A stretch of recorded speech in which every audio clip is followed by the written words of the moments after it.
Temos muito pouco tempo, apenas 25 dias para apoiar a pré-venda dos quadrinhos O Condomínio, no link de sempre, catarse.me/condomínio Dorsal Atlântica.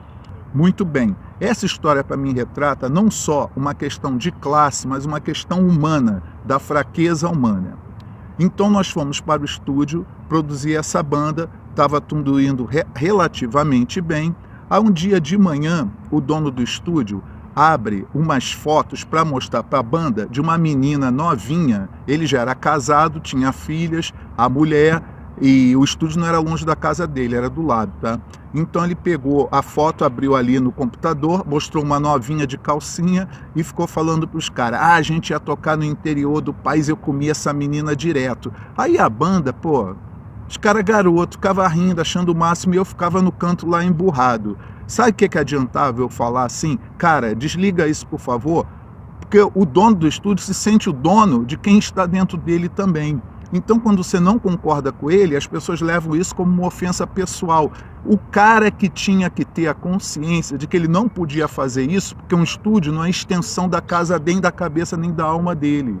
O estúdio é um local de trabalho que você aluga, que todo mundo vai lá para trabalhar e não vai para se divertir. Enfim, então ele pegou, mostrou aquela foto, a banda toda estava reunida, achando graça, todo mundo rindo. Aí de repente vem um assistente dele do estúdio e grita assim: olha X, vamos chamar ele de X, tua mulher está subindo. Aí ele covardemente, para variar, desligou a foto, se arrumou, fingiu que estava tudo bem, a banda se calou, ficou quieta, mas todo mundo saiu do estúdio, só ficou eu e a mulher do cara. E a mulher do cara chegou, sentou na minha frente e falou: Carlos, deixa eu te perguntar uma coisa, aconteceu algo aqui? Aí eu falei: não, já me senti mal porque eu menti, né? Mas eu também não tinha o direito de pegar e falar alguma coisa naquele momento, senão me competia, tudo bem. Aí ela falou o seguinte: eu confio em você. De todo mundo que tem aqui, você é a única pessoa que eu confio. Então vou te perguntar de novo, aconteceu algo aqui? Quando eu disse não pela segunda vez, eu fiquei enojado, além de todo mundo, eu fiquei enojado de mim. Entendeu? Mas eu estava trabalhando, eu tinha conta para pagar, tem aluguel, tem um monte de coisa para fazer, e você acaba se calando para conseguir trabalhar e chegar ao final.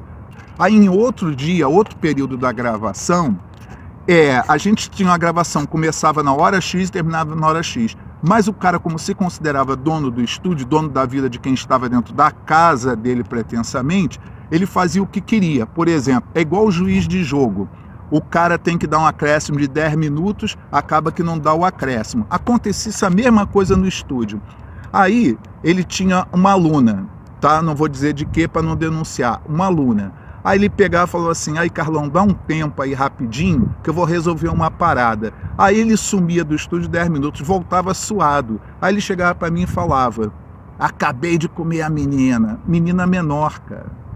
Entendeu o que eu quero te dizer? Ela também é parte da culpa, porque ela permitiu. Então ela ia lá para ter aula, alguma coisa, e o cara casado, pai de filho, ia lá e transava com a menina. E ela ficava na dela também. Então, aquilo tudo foi me acrescentando valores de nojo em relação ao ambiente e nojo comigo mesmo. Então, eu estou contando uma história de estúdio, de gente que grava música, mas ao mesmo tempo estou contando uma relação humana.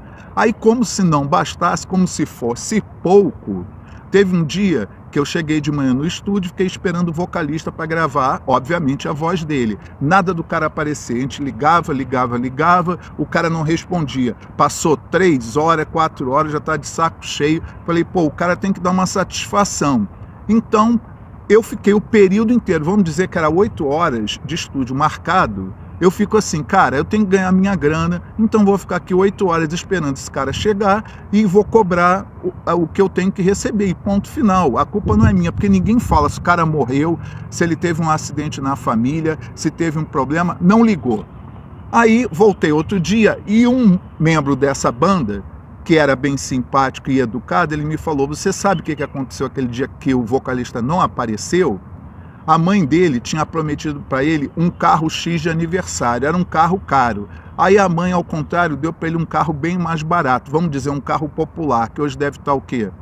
150 mil, sei lá, eu não tenho noção de preço.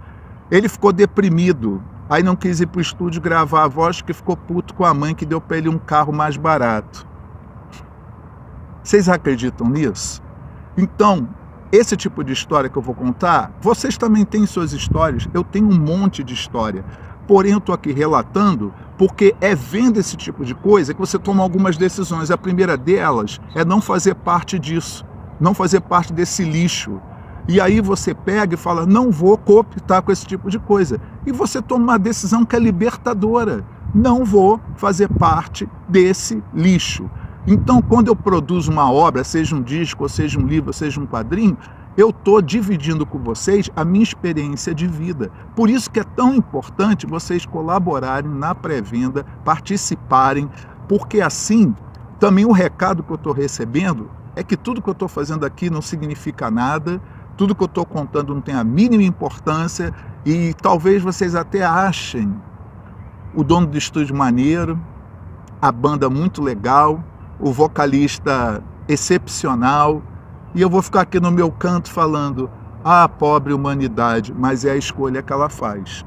Bem, agradeço a todos, espero que não tenha sido muito longo e que tenha sido motivo para reflexão.